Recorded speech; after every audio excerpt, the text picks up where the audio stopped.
I do want to begin on a more serious note and ask if you would please listen to my introduction, which takes the form of a poem. And you may have heard this before, and maybe you haven't, but I think we'll bring this all together. Please listen to these words. The wind moved across the face of the still water, and a tiny wave was born, not much more than a ripple. The wind pushed down harder upon the sea, and the ripple became a wave in full. Rolling onward, surging with great strength forward, rising higher and higher. Now the wave could see a great distance, and he shuddered in fear when he saw those ahead of him ceaselessly, one after another, crashing onto the sand and dying. So the wave cried to the wind, begging it to be still. But it would not. And so the wave asked, "Why are you doing this?" The wind asked, "What is it you think I do?" "You are pushing me to my death," exclaimed the wave. "And if I stop pushing," said the wind, "the sea will receive me back into itself," answered the wave. "And if I keep pushing?" the wind asked. The wave paused and thought and said, "And the sea will receive me back into itself." And so the wave raised its head and rolled mightily onward. Now, you are about to have the pleasure of hearing about a man. You are about to have the pleasure of hearing this man's story. It's not a make-believe, feel-good poem or a make-believe, feel-good, made-for-television story. It is a real-life story of still water that became a mighty wave. You're going to hear a story of a 9-year-old boy, one of 6 children raised by a single mother, poor, and for all intents and purposes, a life really at that point in time without a whole lot of expectation. It was a struggling family post-World War II, like so many others. This family and its members struggled every day and really had no relationship with Jesus Christ and no church family. You're going to hear a story about a lady of really not much stature, no presence in the community, not necessarily that involved in her church. But you're going to hear the story of a lady who with one simple act literally changed the world. You're going to hear the story of a lady whose simple act of love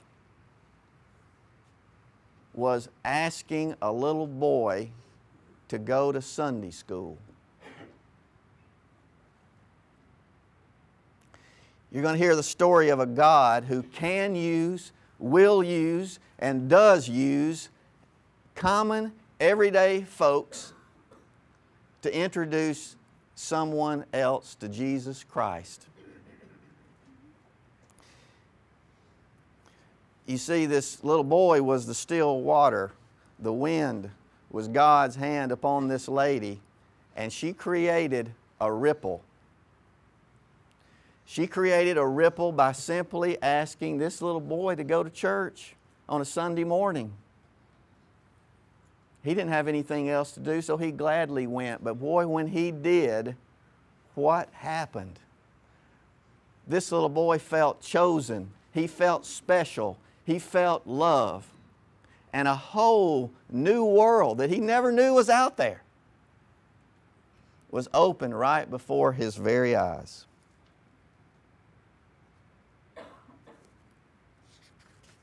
Now, this isn't a story that Satan would want you to hear. This was not this story that he had planned for this little boy, this little family. Because as we saw in the poem I read you, the wave experienced doubt, fear, questions, and so do all of us. Disappointment, worry. Satan brings those things. But because of the ripple that began with a little boy, because of this new world that was opened up to him and this new life he found through the simple act of starting to go to Sunday school on Sunday morning, that still water that became a ripple, I am proud to say, became a mighty wave. And if you know this man, and you know his family,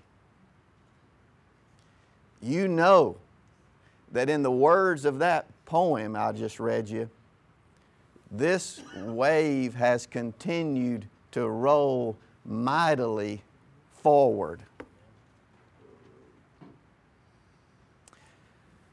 So I am so proud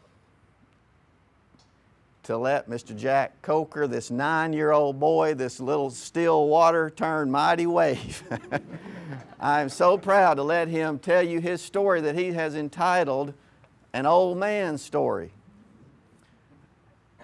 So I'm not going to say anything else except introduce you to Jack Coker. I try to have a lot of fun with most anything, but there's something I wanted to share with you today that I'm very serious about. And rather than mix this up, I will read aloud the things that I've gathered over several years. And I called it The Old Man's Story. In 1942, in the early months of World War II, there was a 9-year-old boy, the last of 6 children raised by a single mother. The family lived in a house that barely protected them from the harsh winter cold and the summer sweltering heat. They felt that they felt fortunate that they received help from the county welfare department, and we went to school and found that we got free meals by the state. I made the comment that everyone was poor, and my mother said, "Well, son, we're all poor." I mean, this is the community. This is 1938. Things aren't easy. My older brother quit school and hired to a neighbor plowing for $1 a day. It was hard work. It was little money. One of the brothers worked in a cane field, and he was paid 2 buckets of syrup that they had generated there at the mill. Later they took a job, 2 of the boys took a job in Mobile working on ships that had been damaged by the war. We found that we could find a house that had electricity in town, so we moved 5 miles closer to town. The next sibling was a girl, 2 years older than I am, and we planted a big garden, picked figs, sold them to neighbors, did all kind of things. My mother was consistently creative. We were excited and thankful for the benefit we got living in a house that had electricity. There was no running water. There was no facilities. It was what would be a sharecropper's house. When we moved to town, we moved across the road from this Christian lady who had no particular importance. She never taught a class at church. She came, worshiped, and went home. Her husband was not a Christian, and her children were somewhat indifferent about church or going to school. She came in the yard one day and asked, "Would you kids like to go to Sunday school?" My mother had taken on a job of 72 hours work week running a grocery store for a merchant in town. She was glad to have the quiet and the time, and she said, "Sure, it'll be good for the people, for the children to come." The other 4 had taken a job and worked at laundries and repaired ships and did all kinds of things. But then something strange happened. When this boy and his sister went to Sunday school, for the first time in his whole life at 9 years old, he heard stories of Jonah and the big fish. He heard about Noah, the first shipbuilder. He heard about a man leading God's people, and they called him Moses. He was reluctant in leading God's people, but he finally did what God asked him to do. But I also saw Professor Harrison, our grammar school principal, and saw him standing before the Lord's table talking about faith and daring, and talked about God and things that I hadn't heard individually. I saw love that the Christians had for each other. All the lives were different. They weren't all farmers. There were people who had vehicles and drove trucks and helped people who were in need. I heard for the first time God's people drinking from wells that they had not dug. And I remembered we moved into this house in town and we didn't have to dig the well. And that was a breakthrough for us. It was all new. On July the 5th, 1945, this boy, at between 11 and 12 years old, made that great confession that had been made by millions of people for so many years. And they put on Christ in baptism. My older sister and I were baptized the same day. We heard new possibilities about people. People that would dare to do things that we had never heard of. I never knew my father. I never saw him. He had left town and moved to another state. There were new possibilities that were there for me as I saw the people that were there.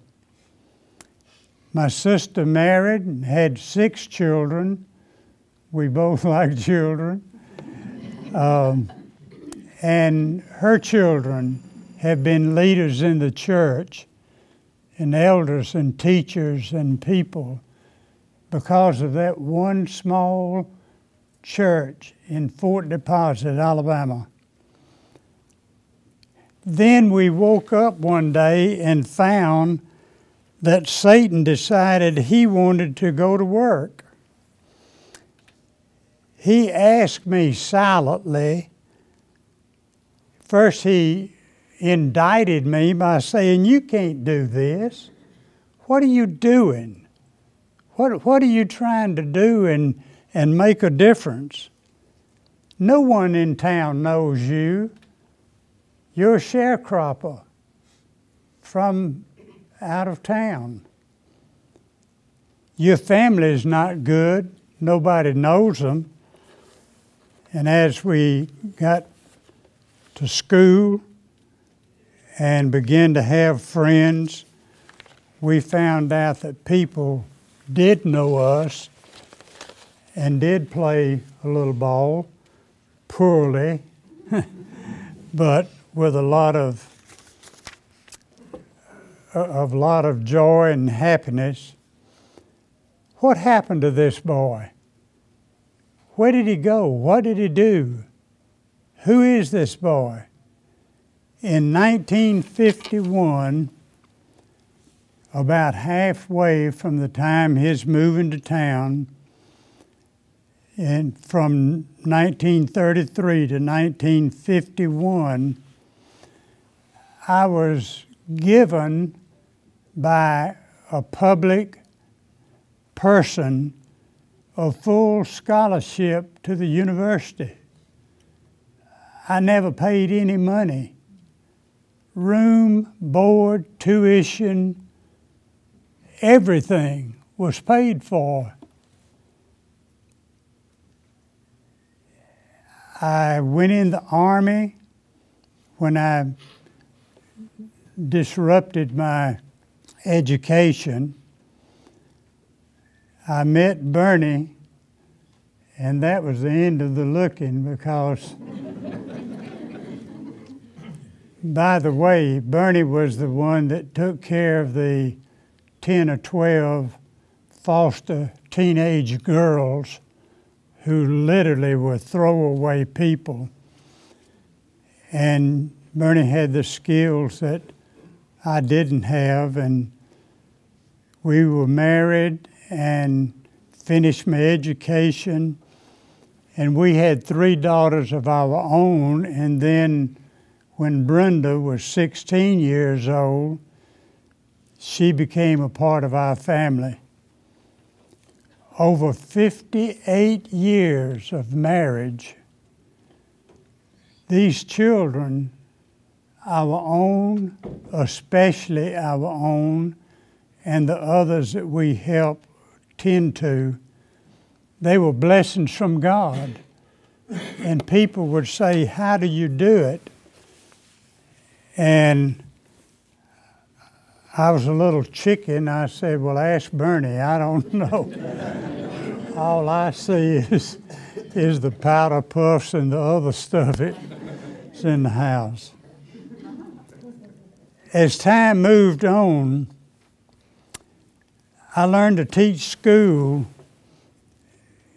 in translated English in Russia, the Ukraine, Mexico, Guyana. I had a private meeting once with the president of Guyana, and I was there not too many years after the crazy man that killed 900 people with the poison in Guyana. And I wanted to try to build a bridge with this president of Guyana, and he interrupted my visit with him. Just another Christian and I met with him personally, and he interrupted me and he said, "Mr. Coker, I want to explain and thank you for what your church has done for our people." We took advantage of that and began to establish congregations. Our daughters are married. Our sons-in-law are teaching and in the church or serving in some position. Our girls spend time with counseling and helping other people. How is it that something happens that I had so little influence on? I don't know how that happens. I do know I'm that boy who a wandering neighbor asked me if I wanted to go to Sunday school. I learned to spend time with people that I really loved and cared. I sat in that small church building. By the way, there is a stained glass window of Kathleen Callan, who asked us to go to Sunday school in this little church building, and one of the other stained glass is my mother. I would hear singing slow, off key, wrong tune, but we didn't know and he didn't know, and we enjoyed the singing. We saw lives that were changed for the better. We saw some people who are related to individuals here at Homewood who was told by the bank president he could borrow every dollar in the bank with a handshake. And I thought about that as I was working shining shoes in a barber shop. I was thinking I wanted to be like that. I wanted to be one of those. I wanted to have that kind of integrity. It's because somebody asked a little boy to go to church with him, or Sunday school. Because of Kathleen Callan, there was a man in the Ukraine who gave up a job with the Communist Party that was in charge of a 5,000 people group that were working at a coal mine. He quit, took a job in the church, and now is one of the elders in that church. Kathleen Callan never heard of Petrosky, Ukraine, but God had heard of it. I made a footnote on here. When I get to heaven, I'm going to ask St. Peter to help me find my mother. And as soon as we did, Mother and I would go by and say hello to Kathleen Callan, who made a difference to a boy that had something to say and was under God's hand by a person that had no attention or significance, that made a difference in literally, I can count in Siberia and some of the Russian places, probably 1,000 people.